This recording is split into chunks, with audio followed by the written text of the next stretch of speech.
Sheriff Hathaway for 5 minutes to summarize his opening statement. Thank you, Chairman Greene and Ranking Member Thompson, for inviting me to testify to your committee. I am the sheriff of a county in Arizona, a border county. My county has the largest ports of entry with Mexico. Of all the border counties in Arizona, a large commercial port of entry, 2 large pedestrian ports of entry, a passenger vehicle port of entry, a railroad port of entry. So we have the largest volume of movement of any border county in Arizona. And our community is very safe. Crime rates are low. Crime rates are lower than the average for the state of Arizona, lower than Tucson, lower than Phoenix. But I do have concern over the growing police state and surveillance state in the U.S. Border Patrol has what is called extended border search authority. We call this the Constitution-free zone.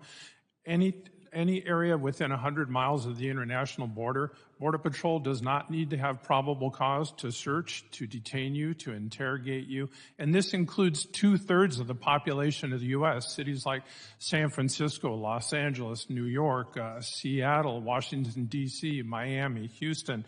But our border community is safe, but there are things that Congress can do, and you need to act. If you don't act, presidential administrations will use executive action to solve these problems. In the current and the former administration, the executive branch is incentivized to come up with solutions because Congress has not acted. We have talked for years about comprehensive, immigration reform. There are things that can be done. First of all, we need to have a robust guest worker program.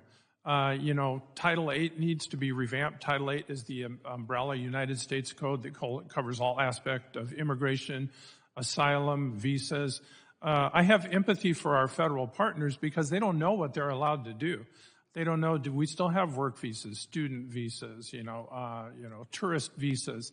All the protocols with everything to do with the border are unclear. This is something Congress needs to define, make these hard decisions. And the asylum program is not the answer.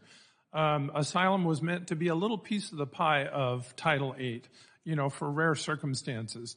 Asylum, it's become the de facto way of issuing work permits, but asylum seekers can't even work for the first 6 months they're in the country. Canada is smart, and they've realized, hey, they've imported tens of thousands of cleared asylum seekers into Canada to work there because they can't work here.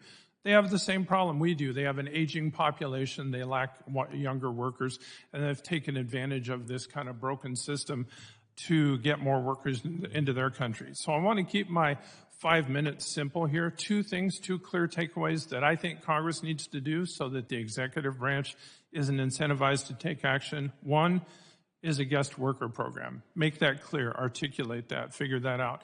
Consider things like the Farm Modernization Act that has languished for years. There has been pressure from the business community on both sides of the aisle, Republican and Democrat, to pass the Farm Modernization Act that would allow more H-2A agricultural visas. My family is a ranching family. We've been in the border of Arizona for 5 generations. It was a lot easier for my grandfather to hire somebody from Mexico if American workers weren't available. But now it's unclear what the protocols are for getting work permits.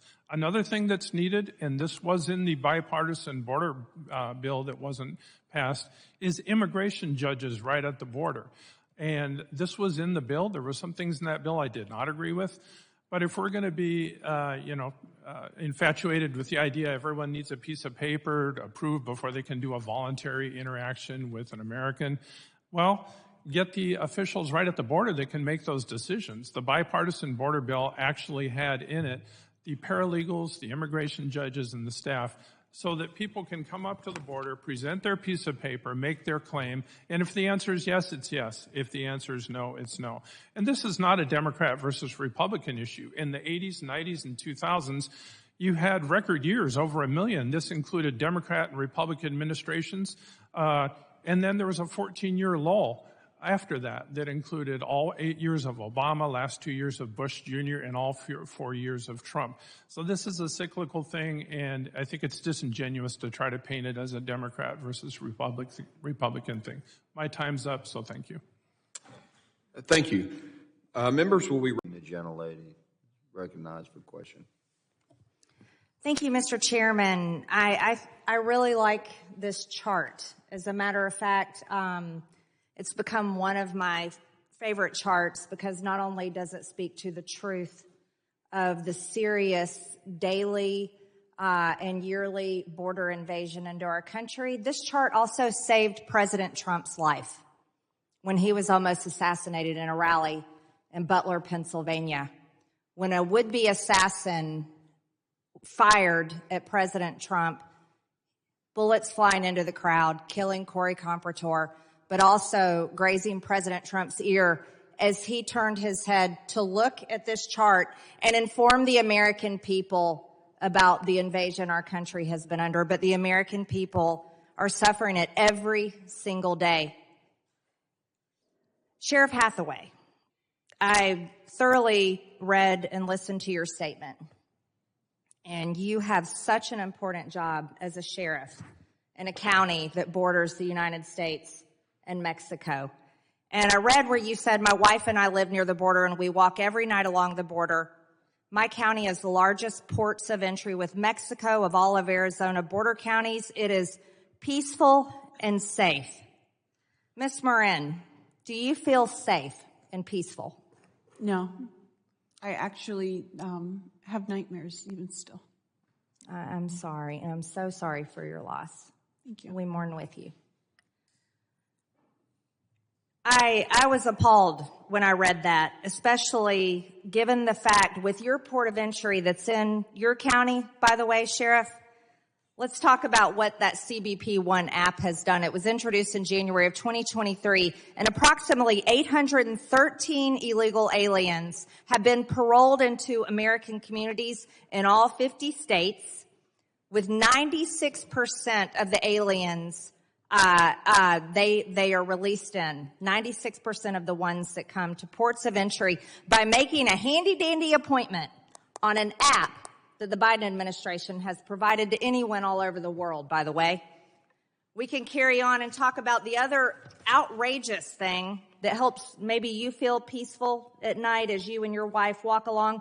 People aren't coming across maybe on your land because they're able to go to ports of entry. Another way they're able to get into our country is by flying in from other countries. 530,000 inadmissible aliens have flown directly into U.S. airports. Maybe that's why you don't see a giant flow across your land, Sheriff. You also said it makes me laugh when people talk about fighting age males coming into the United States. It's appalling that you said that, because I would have you know there have been at least 73,000 special interest aliens arrested at our border. 73,000. Special interest aliens are from nations that promote terrorist activity, harbors terrorists, and pose a security threat to the United States. Terrorist. That is fighting age males. Terrorist. Those are armies. Terrorists. Those are the same people that want Israel wiped off the map and would like to destroy America. 73,000. Yes, Americans have a right to fear that. Don't laugh about that. That's extremely serious. Jobs. Let's talk about jobs. You were saying jobs. They want to come in and they're pursuing jobs. Oh, the cartels are getting jobs, all right. Cartels and coyotes are currently making around $13 billion a year in human trafficking. Our wide open border is definitely providing jobs. 26 times more than that of the previous administration under President Trump. The Mexican cartels employ an estimated 175,000 members and have associates, facilitators, and brokers in all 50 states in our country. Yeah, we're having jobs provided for these people.